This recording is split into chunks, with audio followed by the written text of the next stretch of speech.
안녕하세요, 스튜디오 20입니다. 오늘 소개해드릴 공간은 전주 효천지구에 위치한 신축 주택입니다.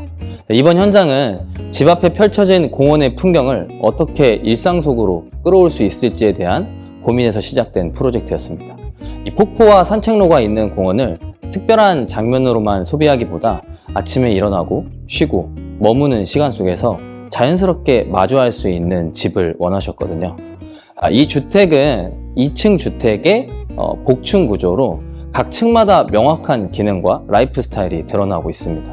1층은 가족의 일상과 손님 응대를 위한 공용 공간, 2층은 휴식과 프라이버시 중심의 생활 공간, 3층은 운동이나 독서, 취미 활동처럼 조금 더 자유로울 수 있는 개인적인 공간으로 계획하였습니다. 그래서 이 집은 과한 연출이나 유행을 따르기보다는 큰 창을 통해 들어오는 풍경이 가장 잘 느껴지도록 이 공간의 구조와 마감, 전체 분위기를 차분하게 정리하는 방향으로 계획했습니다. 오늘 영상에서 이 집이 어떤 방식으로 풍경의 일상을 담아냈는지, 그리고 그 풍경의 중심으로 공간이 어떻게 이어지는지를 현관부터 차근차근 보여드리겠습니다. 네, 현관으로 들어오기 전에 이 집은 짧은 전실 공간이 있습니다. 외부에서 바로 생활 공간으로 이어지기보다는 동선을 자연스럽게 정리해주는 완충 공간으로 계획했습니다. 전실은 아이보리 톤으로 정리해 밝고 정돈된 인상을 주고, 현관으로 넘어가는 지점에는 우드 프레임으로 문틀을 설정해서 공간의 전환을 분명하지만 부드럽게 표현했습니다. 이 프레임을 기준으로 분위기가 한번 정리되며 집 안으로 이어집니다. 프레임 안쪽으로 들어오면 본격적인 현관 공간이 이어지는데요. 이 톤은 전실과 동일하게 가져가 흐름을 유지하고, 신발장은 밝은 오크톤의 가구로 구성해 공간에 따뜻한 포인트를 더했습니다. 충분한 수납을 위해 벽면 전체를 가구로 구성하되 중앙에는 오픈된 니치 공간을 두어서 답답함을 덜었습니다. 옆쪽으로는 벤치와 브론즈 거울을 함께 구성해서 사용성을 더했고, 중문 역시 거울과 동일한 브론즈 유리와 브라운 톤의 프레임을 맞춰서 현관 공간 전체가 자연스럽게 레이어링 되도록 계획했습니다. 안녕하세요. 스튜디오 20 한솔 디자이너입니다. 공용부로 들어서면 이 공간에서 가장 먼저 시선이 머무는 곳이 바로 이 주방입니다. 전체 공용부가 화이트톤 도장 마감으로 깔끔하게 정리된 구조이기 때문에 주방은 우드톤 가구를 사용해 공간의 분위기가 전환되도록 했는데요. 이 집안에서 자연스러운 온기와 밀도를 담당하면서 공용부 안에서 주방의 존재감이 드러나도록 계획했습니다. 지금 보시면 주방은 천고가 비교적 높은 구조입니다. 우드 가구 마감을 천장까지 이어 적용했는데도 천고 덕분에 답답함 없이 오히려 우드의 면적이 공간의 분위기를 안정적으로 잡아주는 역할을 합니다. 이렇게 우드 마감으로 공간의 분위기를 먼저 잡아주고, 상판에서는 조금 더 무게감을 주고 싶었습니다. 결이 강한 세라믹 자재를 선택한 이유도 그 때문인데요. 주방 안에서 자연스럽게 시선이 머무는 부분이다 보니 존재감이 느껴지는 자재를 사용하는 게 좋겠다고 생각했습니다. 이 세라믹은 콜로라도 듄즈라는 제품인데요. 자연 풍경, 특히 모래사막의 유려한 곡선과 사막 특유의 깊이 있는 톤에서 디자인 영감을 받은 패턴입니다. 이번 현장의 풍경처럼 자연이 가진 흐름과 질감을 실내에서도 부담 없이 느낄 수 있기를 바랬습니다. 이 세라믹 자재를 상판에서만 사용하지 않고 미드웨이와 홈바까지 적용해서 주방 공간이 하나의 덩어리로 인식되도록 구성했습니다. 과한 장식을 더하기보다는 우드와 세라믹이라는 두 가지 재료의 대비만으로 공간의 분위기가 충분히 전달되도록 정리한 부분입니다. 여기서 디테일을 조금 더 설명해보면, 도장 마감에서 우드 마감으로 넘어가는 부분은 단순히 선을 나눠 마감을 끊어낼 수도 있었습니다. 다만 그렇게 되면 재료가 갑자기 바뀌는 느낌이 강해질 수 있었기 때문에 이 구간은 계단식 디테일로 처리했습니다. 마감이 한 번에 전환되기보다는 단계적으로 이어지는 흐름으로 느껴지도록 계획한 부분입니다. 그 결과 도장과 우드가 분리되기보다는 하나의 공간 안에서 자연스럽게 연결되는 인상을 주게 됩니다. 그리고 이 주방 한쪽에 보시면 가구처럼 보이는 도어가 하나 더 있습니다. 여기는 보조주방으로 이어지는 가구 도어인데요. 이 도어 상부에는 가로 간살 디테일을 적용했습니다. 천고가 높은 구조라 가구 도어 상부에 서라운드 처리가 필요한 조건이었지만 단순히 막아내기보다는 디자인 요소로 자연스럽게 풀어내고자 했습니다. 이 간살은 시각적인 포인트이면서 동시에 환기 기능을 함께 고려한 디테일입니다. 보조주방 창문을 열고 가구 도어를 닫은 상태에서도 공기가 순환될 수 있도록 구성했습니다. 메인 주방의 인상을 해치지 않으면서 기능은 충분히 확보할 수 있도록 정리한 구조입니다. 공용부를 소개해드리겠습니다. 이 주택에서 건축 단계에서부터 가장 중점적으로 고려한 요소는 공용부의 수직적인 스케일, 즉 천고입니다. 1층 바닥부터 2층 천정까지 약 7m 이상으로 복층 오픈 공간으로 계획을 했고 2개의 층이 하나의 공간처럼 인식되도록 설계했습니다. 이 구조는 장점이 몇 가지 있는데 첫 번째로는 단순히 천정이 높은 공간을 넘어서 공간의 면적이 아니라 최적 자체를 확장하는 방식입니다. 같은 연면적의 주택이라고 하더라도 훨씬 대형 주택에 가까운 스케일감을 만들어주고 이 공간에 들어서는 순간 집 전체의 성격과 급이 자연스럽게 체감되도록 합니다. 자, 두 번째는 채광과 개방감입니다. 이 기본 창호도 충분한 높이로 계획되어 있지만 이 상부에 추가된 창을 통해서 빛이 수평이 아닌 수직 방향으로 유입됩니다. 자연광이 위에서 아래로 떨어지듯이 들어오면서 시간대에 따라서 빛의 각도와 그림자가 달라지고 그에 따라 공간의 분위기는 계속해서 변합니다. 세 번째로는 층간 공간의 연결성입니다. 2층에서는 공용부를 내려다보는 시선이 형성되고 1층에서는 상부 공간의 존재를 인지할 수 있도록 계획했습니다. 서로의 존재감은 자연스럽게 공유되지만 생활에 대한 간섭은 최소화하는 구조입니다.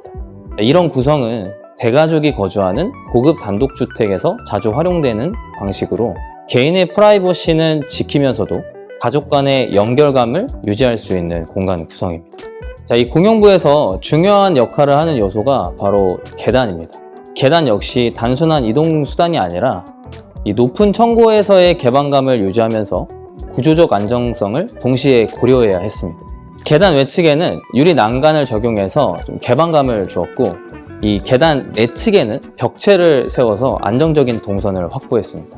이 벽체는 화이트 도장으로 마감을 해서 공용부의 미니멀한 인상을 유지했습니다. 자, 또한 이 계단은 1층 공용 영역과 2층 프라이빗한 영역을 연결하는 완층 공간의 역할도 합니다.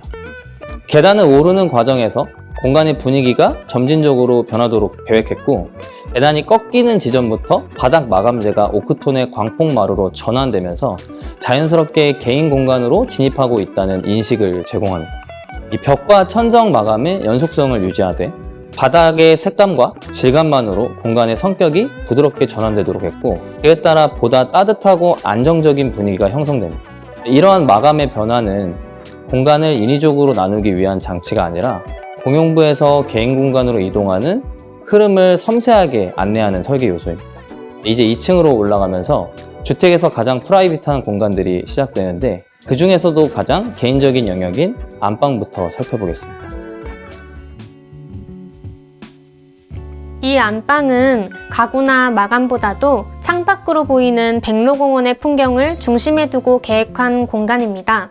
처음 미팅 때 고객님께서 이 통창을 그냥 창으로 두기보다는 풍경을 하나의 장면처럼 담고 싶다고 말씀해 주셨어요.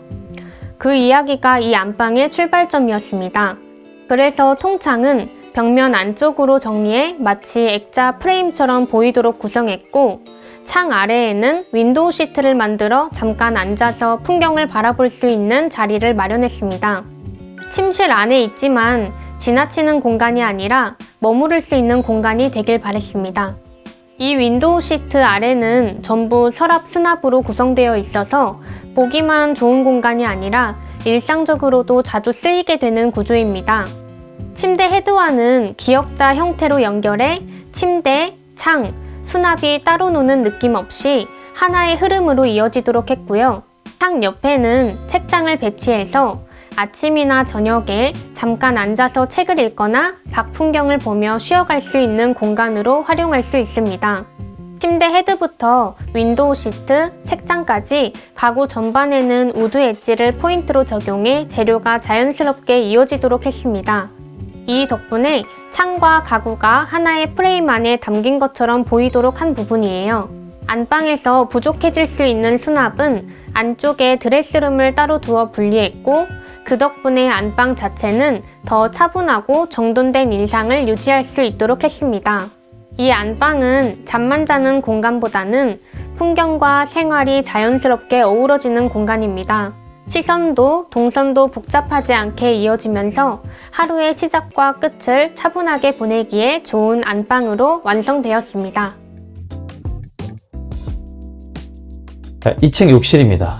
2층 욕실은 세면대를 욕실 외부로 분리한 구성으로 동선이 간결하게 이어지도록 계획했습니다. 이 세면대 하부에는 로봇 청소기를, 맞은편에는 세탁기와 건조기를 배치해서 일상적인 사용이 자연스럽게 연결되도록 하였습니다. 이 세면대가 위치한 벽면에는 집 전체 분위기와는 다른 다크 그레이 톤을 적용해서 욕실 공간에 분명한 변화를 주는 포인트로 정리했습니다. 이 욕실 내부 역시 밝은 마감 대신에 어두운 톤의 타일을 사용해서 공간 전체가 묵직하게 느껴지도록 구성했습니다. 욕실 창 밖으로 공원의 폭포와 주변 암석 풍경이 보이도록 계획됐고, 실내의 다크한 마감과 외부 자연의 돌 질감이 이어지는 듯한 인상을 주고 있습니다. 인위적인 장식보다 자연 풍경과의 연결감을 통해서 완성된 욕실이라고 볼 수 있습니다. 이 공간은 굉장히 특별한 공간입니다. 바로 실내 수영장인데요.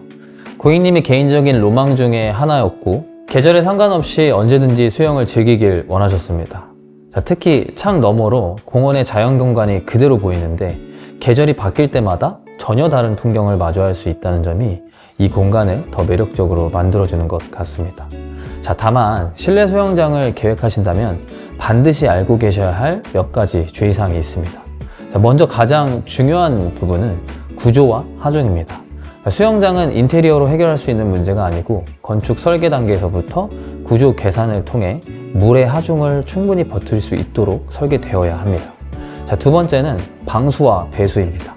이 수영장 내부의 방수와 건물 구조체를 보호하는 외부 방수는 반드시 분리해서 계획을 해야 하고요. 물 넘침을 대비한 배수, 그리고 비상 상황을 위한 배수 라인까지 함께 설계해야 혹시 모를 누수가 집 전체로 이어지는 걸 막을 수 있습니다.